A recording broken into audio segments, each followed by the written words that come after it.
Shall thy bounds be set? God who made thee mighty, make thee mightier yet. God who made thee mighty, make thee mightier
That is something else.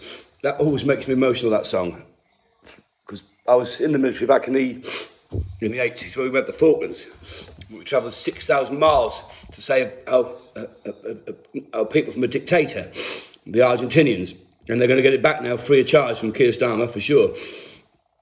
If that doesn't make you feel like that, you ain't fucking British. And you shouldn't be here. Because what we need is people who feel like that, about that flag. Go to Turkey if you don't believe me. Go to Turkey and go and piss on the Turkish flag in the street and say, that Turk's a wanker. You'll be brown bread within a minute. They're patriotic there. Go round any of the towns. Pictures of Ataturk everywhere. Pictures of the flag everywhere, in house windows. Outside, on flags outside their houses. Why are they patriotic? Because they fucking should be. And so should we. That's not about white people. That's about British. Whatever culture you are. Whatever fucking culture you come from, you should be proud of that flag. That's our flag. Not the Palestinian flag. Not any other fucking country's flag. That's our flag. Right? We've got 2 days to go before the big procession in London with Tommy Robinson. You might not like him. I don't give a fuck if you like him or not. He's the only person who's got the balls to stand up and save our country. Hasn't he? The only person, the council house kid from Luton, who saw when he was young was 3 months, now there's 43. If you're not seeing it, you're blind, daft, deaf and fucking stupid. And you keep watching the mainstream media and go, oh, this is good news, isn't it? Oh, look at Keir Burley, isn't she pretty? She's very nice, that Keir Burley. I want to listen to what she's got to say, because she says a lot of nice things. Or you've got, like, Trevor Phillips, very eloquent man with a bias. You know, thinks that why do all black people think that they've got a right to be fucking rioting and claiming racism? Why aren't the Chinese doing that? Why haven't the Chinese on the street? We're fucking being treated badly by you racist English fuckers. Why aren't the Sikhs out on the street? We're being treated badly by you racist English fuckers. Hey? Why is it only the black people who are victims of racism? Hey? Tell me that. I just don't get it. Because I don't think it's right. And in fact, calming down, I got a phone call at 2 o'clock in the morning. 2 o'clock in the morning, somebody rang me on my phone. And for whatever reason, I got transferred. It was a withheld number. And it was a black guy, 22 years old, called Aaron from London. He said, mate, do you agree with Chris Kebber being shot? And I goes, yeah, I do. And he said, why? I said, because I had no choice. You could have killed people. I said, when an armed policeman's pointing a gun at you, you have to do as you're told. I said, that's the bottom line. An armed police officer has no intention of killing anybody when he sets off that morning to go to work. Policemen don't want to kill. Nobody wants to kill. You have to have a screw loose to kill, like Chris Cabba kills in the nightclub for 3 bullets in amongst a crowd of people. Because let's be honest, firearms incidents aren't a straightforward hit. They're not an exact science. I've been on firearms jobs where the police have shot each other by accident. And I'll tell you the story, so as you know. The flying squad were covering a guy. There was a phone call. The guy was every week was outside the security delivery, in the bus stop when the security delivery took place at exactly the same time. So somebody phoned in the police and reported it. So we have no choice but to cover it in case it is right. We can't just say, well, bollocks, let it happen if we're too busy. So the flying squad with surveillance started covering that bus stop, and lo and behold, the security van was on its way, and there was the guy in his Parker coat, just stood there, looking quite normal at the bus stop. And because it was a fixed plot, not a mobile plot, we weren't allowed to do it ourselves. We had to hand it over, because the rules said so, to the SO19 full tactical team, with the balaclavas, the tin hats, the black overalls, and the MP5s, and armed to the teeth. And professionals, they're trained daily for these events, absolutely daily. Day in, day out, on the firing range, bang, bang, do, drill, drill, drill, drill, drill. And anyway, as the security van turns up, the guy suddenly fucking opens his coat, but he's got a fucking massive axe, and he runs towards the guard when he's got the box to chop his head off. Yeah, to chop his fucking head off. Some guy delivering 15 grams of cash is about to get his head chopped off by some nutcase. But that's the norm in London. That's why the Chris Cabbas are there, because they're allowed to exist with impunity, because the police are frightened of policing them. So he's going to chop the security guard's head off with an axe that would look like a Norse axe, the ones you used when the Vikings came to slaughter us. Oh, by the way, I want reparations for that, because the Vikings fucked my ancestors. That's why I'm like I'm a Viking. I'm part Viking, part Norse, part English, part fucking whoever else that's invaded over time. This is all bollocks, the reparations. David Lammy, Keir Starmer should be ashamed of yourselves. Even put it forward, that guy.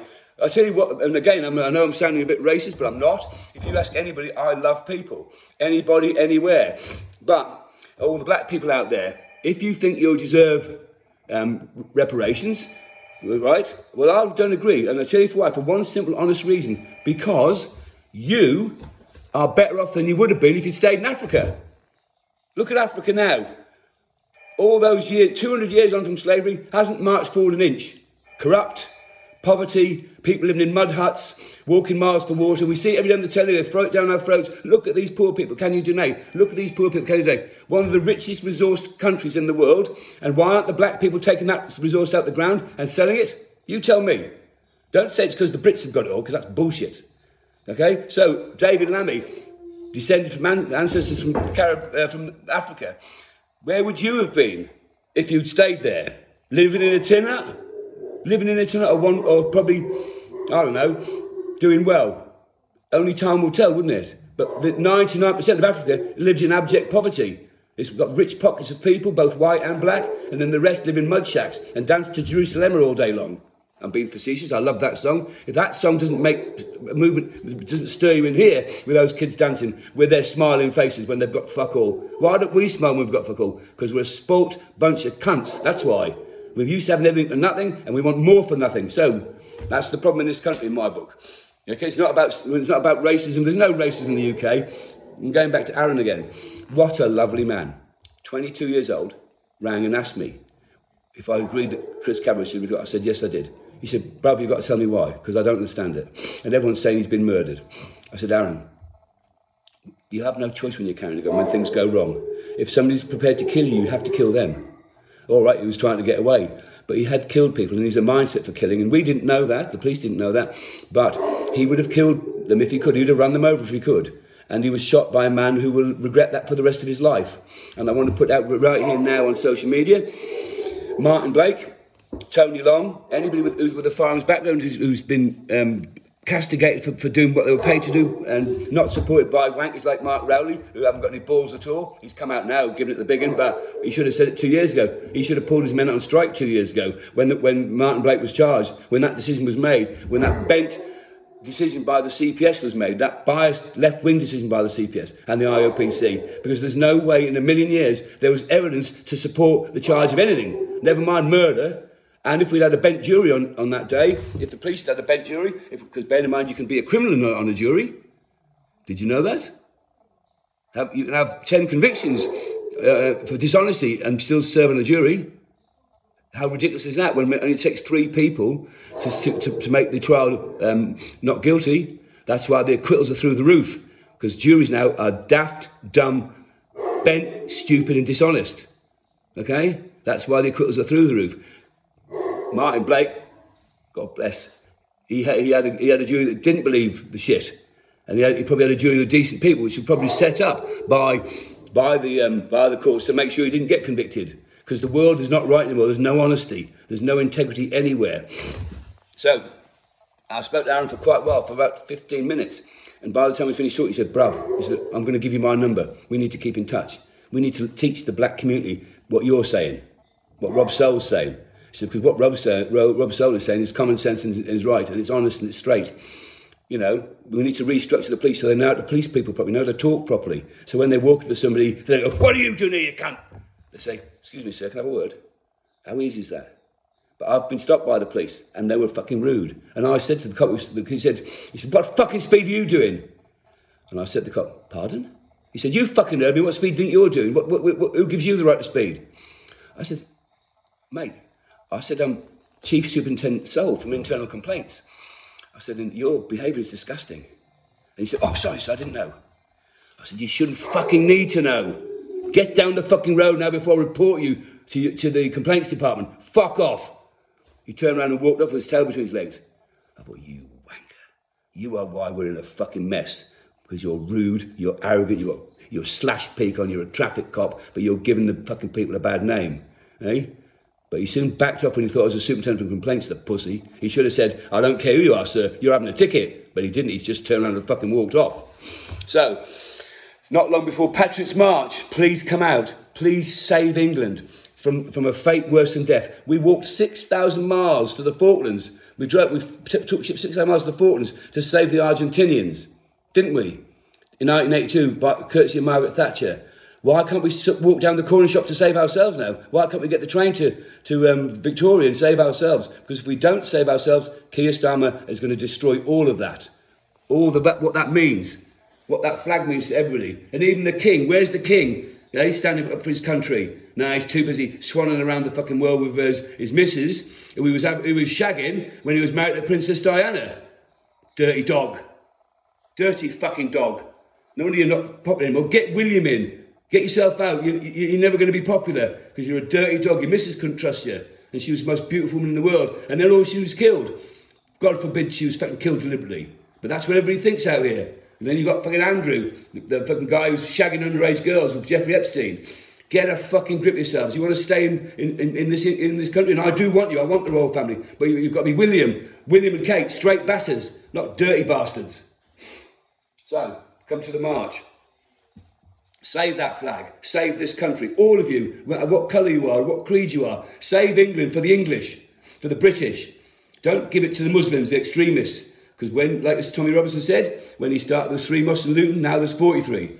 Everywhere you go, we're being taken over. London, 64% foreign.